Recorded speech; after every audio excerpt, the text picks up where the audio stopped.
부동산에서 3억 1천이래요. 비싼 거 아니에요? 야, 신축 빌라는 신축 빌라잖아. 옆에 너 오래된 빌라 보고 와서 무슨 소리 하는 거야. 신축 빌라야. 혹시 대출이 있지 않나요? 아니, 신축 건물에 대출이 없으면 주인은 뭘 해? 원래 다 그래. 불안한데요? 보험 해줄게. 보증보험 해줄게. 아, 나갈 때 이사비까지 줄 테니까 안심해. 믿고 한단 말이에요. 결국 그런 식으로 시세보다 높게 들어가요. 분양가보다 높게 들어가게 되면 자, 이제 바지 사장이 들어가죠. 그러면 바지 사장 입장에서는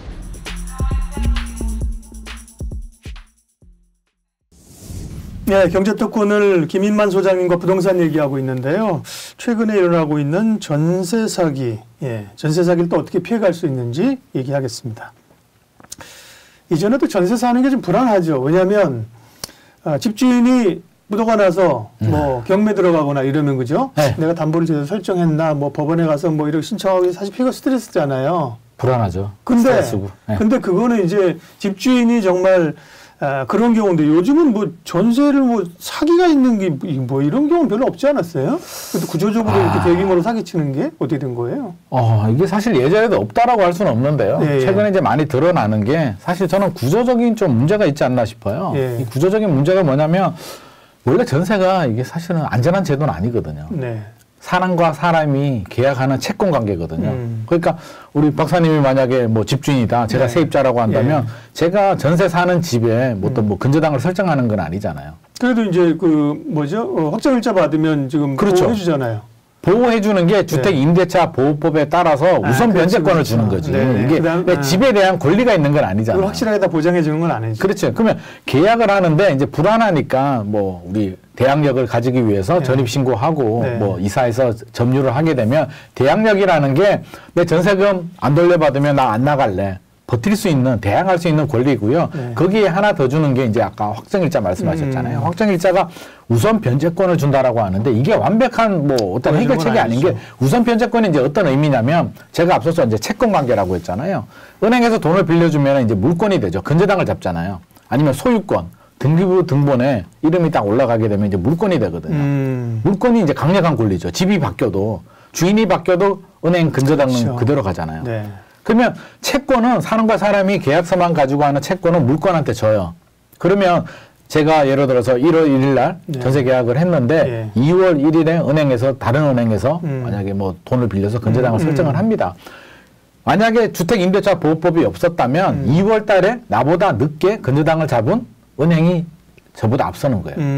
그러니까 경매 넘어가게 되면 제가 선순위임에도 불구하고 늦어지니까 법으로 주택임대차 보호법의 확정일자를 받으면 후순위 물권보다 너가 먼저 배당받을 수 있게 해줄게 라는 거거든요. 근데 배당이 뭐예요? 경매 넘어가면 남는 돈에 그렇죠. 순서대로 가지고 가는 건데 남는 게 부족하면 다 못 받는 거죠. 못 받죠. 근데 이제 누가 가져가냐면 제일 먼저 가져가는 게 국가에서 제일 먼저 가져갑니다. 세금 먼저 가져가고요. 또 선순위 뭐 은행 근저당이 있을 거란 말이에요. 가지고 가고 나면 사실 세입자가 가져가기가 온전히 전세금을 지키기는 굉장히 어려운 구조이기 때문에. 왜냐하면 확정일자는 대부분 상식적으로 받으시지만 근저당까지 사실 설정을 하지는 않거든요. 주인도 싫어하고. 네, 맞아요. 비용 들이면서 이렇게까지는 안 하거든요. 그죠. 뭐 전세권 설정을 하면 안전한데 그렇게까지는 못하니까 사실 이게 불안하긴 한데 지금까지는 문제가 없었던 게 저는 전세 사기가 왜 갑자기 나왔지? 계약갱신 청구 때문에 많이 생기긴 했어요. 전세 난 때문에 그 허점을 노린 거는 맞는데 그 이전에도 있었거든요. 있었음에도 불구하고 왜 안 드러났냐면 전세 가격이 올랐거든요. 지금 구조가 이제 전세 사기를 어떻게 치냐면 저는 삼각관계라고 보여지는데요. 절대 그 빌라왕? 빌라 여왕도 있던데 뭐 빌라 여왕, 건축왕, 뭐 빌라 신 난리도 아닌데요. 그분들 단독을 하지 않습니다. 자, 3년 동안 1000채를 했다라고 하면 생각을 해보면요. 하루에 한 개씩 계약해야 되거든요. 못하죠, 혼자 뭐. 혼자 가능할까요? 과로로 쓰러져 죽을 거예요. 그래서 그렇죠. 들어가셨나? 뭐 3000개 가지고 있는 분들도 계시는데 지금 조사받고 있는데. 결국 조직적이라는 거죠. 조직이죠. 건축주가 있고요. 건축주가 한 명일 수도 있고 여러 명일 수도 있어요. 있고 반드시 부동산을 낍니다. 부동산도 한 명일 수도 있고 여러 명일 수도 있는데 구조가 어떻게 되냐면 이제 매매 가격, 예를 들어서 분양가라고 하죠. 신축 빌라니까 분양가가 3억인데 전세를 2억 5천에 맞추면 5천만 원의 차이가 나잖아요. 그러니까 메리트가 없는 거예요. 일반적으로는 이제 이렇게 맞추는데 여기서 이제 한 단계 넘어가서 사기를 치려면 3억 1천에 맞추는 거죠. 뭐를요? 전세를? 전세를. 그게 가능해요? 왜냐면 부동산이 있으니까. 부동산이 우리 편이니까요. 그다음에 주가처럼 이제 가격이라는 그렇죠. 2030 사회 초년생들이 이제 속수무책으로 당하는데 어떻게 당하냐면 2030들이 몰라서 당하는 게 아니고요. 자, 부동산에서 3억 1,000이래요. 비싼 거 아니에요. 야, 신축 빌라는 신축 빌라잖아. 옆에 너 오래된 빌라 보고 와서 무슨 소리 하는 거야. 신축 빌라야. 혹시 대출이 있지 않나요? 아니, 신축 건물에 대출이 없으면 주인은 뭘 해. 원래 다 그래. 불안한데요. 보험 해줄게. 보증보험 해줄게. 나갈 때 이사비까지 줄 테니까 안심해. 믿고 한단 말이에요. 결국 그런 식으로 시세보다 높게 들어가요. 분양가보다 높게 들어가게 되면 자 이제 바지 사장이 들어가죠. 그러면 바지 사장 입장에서는 바지 사장이 명의만 빌려주는 바지 사장도 있고요. 공범도 있어요. 여러 종류가 이제 섞여 있는데 공범이라고 한다면 하나 팔았죠. 내 명의로 됐잖아요. 그러면 건축주한테 커미션을 받아요. 1,000만 원 정도. 그러면 1,000만 원 받았죠. 3억 1,000 받으니까 분양가보다 1,000만 원 더 받았잖아요. 3억 원은 건축주 주고 그럼 2,000만 원 벌었잖아요. 그게 1,000채면은 얼마예요? 200억?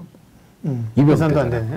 그래서 이제 부동산하고 나눠 가진다든지 이렇게 서로. 그럼 건축주는 분양을 하니까 3억 원에 분양을 하게 되면 뭐 한 5천만 원, 1억 수익이 날 거잖아요. 그러니까 서로가 다 이득을 보는 구조. 바지 사장들이라면 뭐 돈을 조금 받았겠죠. 그렇죠. 자, 이런 구조가 그동안에 왜 표시가 안 났냐. 이 계약갱신 청구 때문에 전세난이 생기니까 좀 더 많아진 거는 사실이고요. 그 이전에도 있었는데 전세 가격이 올라가고 매매 가격이 올라가니까 3억이었어요. 분양가가. 막 이게 부동산 가격이 올라가지고 아파트만 오르는 게 아니니까 4억으로 올라가면 모든 문제가 해결이 되잖아요.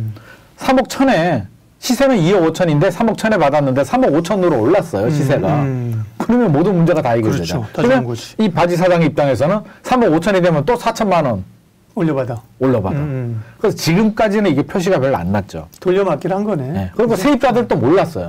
자기가 사기당한지도 모르고 그냥 전세 가격이 오르니까 운 좋게 잘 빠져나갔는데 이제 금리가 오르잖아요. 2022년에 금리가 가파르게 오르다 보니까 전세가 가격이 떨어지잖아요.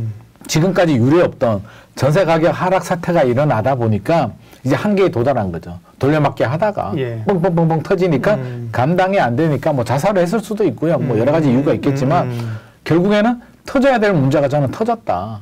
굉장히 좀 구조적으로 취약한 구조가 이제 터져버렸다라는 생각이 듭니다. 근데 이제 아까 확정일자 우리 얘기했지만 확정일자는 뭐 상식적으로 다 받으시는데 근데 이걸 이제 보증보험을 들어놓으면 그게 피해를 막는 거 아니에요? 근데 이제 이런 분들은 대부분 보증보험을 잘 안 들은 거가 아닌가 했는데 아까 말씀하실 땐 또 뭐 거기서 보증보험도 들어준다고 그랬다. 그게 무슨 말이에요? 들어준다라고는 하죠. 그리고 임대사업자 등록을 하게 되면 의무적으로 가입을 해야 돼요. 가입해야 되는데 문제는 가입을 안 했을 때 페널티가 약하다는 거죠. 해준다 그러고 안 한 거예요. 그러니까 사실은 그런 구조라도 보증보험만 들어가 있으면 사실은 들어가면 안전하죠. 안전하게. 차라리 그러면 부동산이 보증보험을 가입하라라고 했으면 다행인데 본인들이 해준다라고 하니까 하게 되면 이제 등록 임대 사업자가 보증보험을 가입하면 자기가 75% 보험료를 내야 되고요. 세입자가 25%를 내는데 별로 가입을 안 한 거예요. 몇 개만 가입을 하다 보니까 자기가 가입이 된 줄, 주인이 가입한 줄 아시는 분들이 많이 있고요. 가입하신 분들도 지금 문제가 생기는 게 사망했거든요, 빌라왕이. 그러게요. 사망하게 되면 절차상의 문제가 생겨요.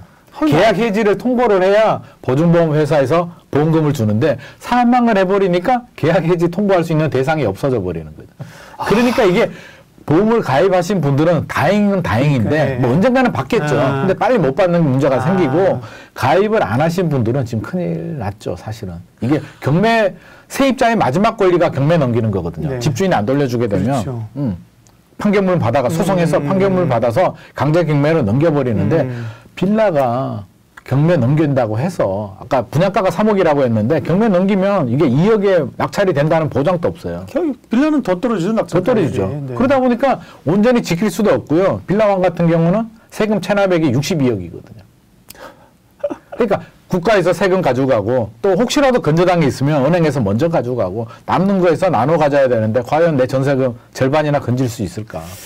일단 이런 전세 사기를 피해가는 방법을 이제 말씀드리려고 저희가 이걸 하는 건데, 그거는 일단 그건 뒷기로 하고, 어떻게 이분들 일단 당면된 이 피해자들은 글쎄 뭐 사적인 관계니까 알아서 하라고 하기에는 너무 파장이 크고요. 파장이 그죠? 크죠. 이게 한두 명이 아니니까요. 그러니까. 그렇다고 사실 이런 사적인 영역을 뭐 정부가 나서서 메워주는 것도 사실 설계라든지 불가능하죠. 이것도 어렵고 네. 어떻게 해야 돼요? 그럼 정부 입장에서도 답답하죠. 나서긴 나섰어요. 네. 국토부에서 대책을 내놨는데 뭐 대책이 그런 내용이죠. 뭐 임시 거주처 마련해주고 전세 연장 좀 전세 대출 연장 좀 해주고 미봉책이지 뭐. 그리고 뭐 이제 세금 체납 사실 집주인이 동의하지 않으면 세금 체납 사실을 확인할 수가 없거든요. 완납 증명서를 확인할 수 없는데 올 4월부터는 동의하지 않아도 확인할 수 있게 해주겠다. 그 소일코 외양간 고치. 그렇죠. 근데 이미 피해를 당하신 분들은 아니 내 전세금 나는 어떡하라고 라고 하는데 제가 그 피해자 대표 인터뷰를 한번 봤거든요. 예. 그러니까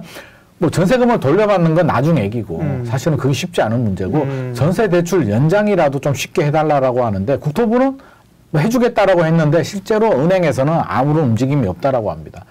지금 사기 당했으니까 은행 또 돈을 회수해야 되니까 그렇죠. 오히려 은행이 더 비협조적으로 나온다라고 하니까 2번 죽이는 결과 아닐까 하고요. 굉장히 좀 안타깝기도 하고요. 전 재산이거든요. 사실 2030들이 힘들게 돈 벌어가지고 그렇죠. 대출 받고 내 있는 돈 보태서 했는데 여기서 이게 못 받게 된다면 다시 일어서기 굉장히 힘들죠. 아니 영끌에서 산 젊은이들은 금리 이자 때문에 집값 떨어지지 금리 부담돼서 고민이고. 맞습니다. 네.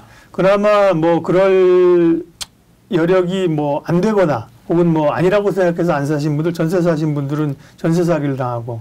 그러니까 우리 사회의 미래의 주축인 2030들이 지금 집 사신 분들도 흔들리고요. 그러니까요. 안 사고 전세 사시는 분들도 지금 흔들리니까 사실 대한민국 미래도 사실 저는 굉장히 걱정입니다. 네, 뭔가 묘한. 물론 이제 아까 말씀하신 것처럼 간단치는 않아요. 이게 이제 그렇지만 어쨌든 그렇다고 놔두기에는 피해가 맞습니다. 커서요. 네, 뭔가 좀 그 사이에 그 접점 사적인 계약이지만 또 정부가 해줄 수 있는 제 생각에는 수 있는 거 이런 거. 피해 받으신 분들은요 전세 대출 좀 길게 연장을 해줘야 될 것 같고요. 네. 금리도 사실 뭐 정부도 저는 책임 없다라고 할 수는 없어요. 사적인 영역이지만 전세 제도를 이게 허점을 파고든 거잖아요. 그렇죠. 이 전세 제도의 허점을 누가 만들었냐고요. 결국 정부에서 판을 깔아준 부분도 있기 때문에 좀 저리 대출로 해서 피해 입으신 분들은 장기적으로 좀 네. 서서히 돈을 벌어서 조금씩 갚을 수 있도록 예. 거의 무이자에 가까운 수준의 그러게요. 원금만 내면 될 수 있도록 요즘 그런 거 많이 하잖아요. 뭐 네네. 탕감해주고 네네. 하니까 사실 이런 분들한테 그런 대책이 좀 필요하지 필요하죠. 않나 싶은 맞아요. 생각이 들어요.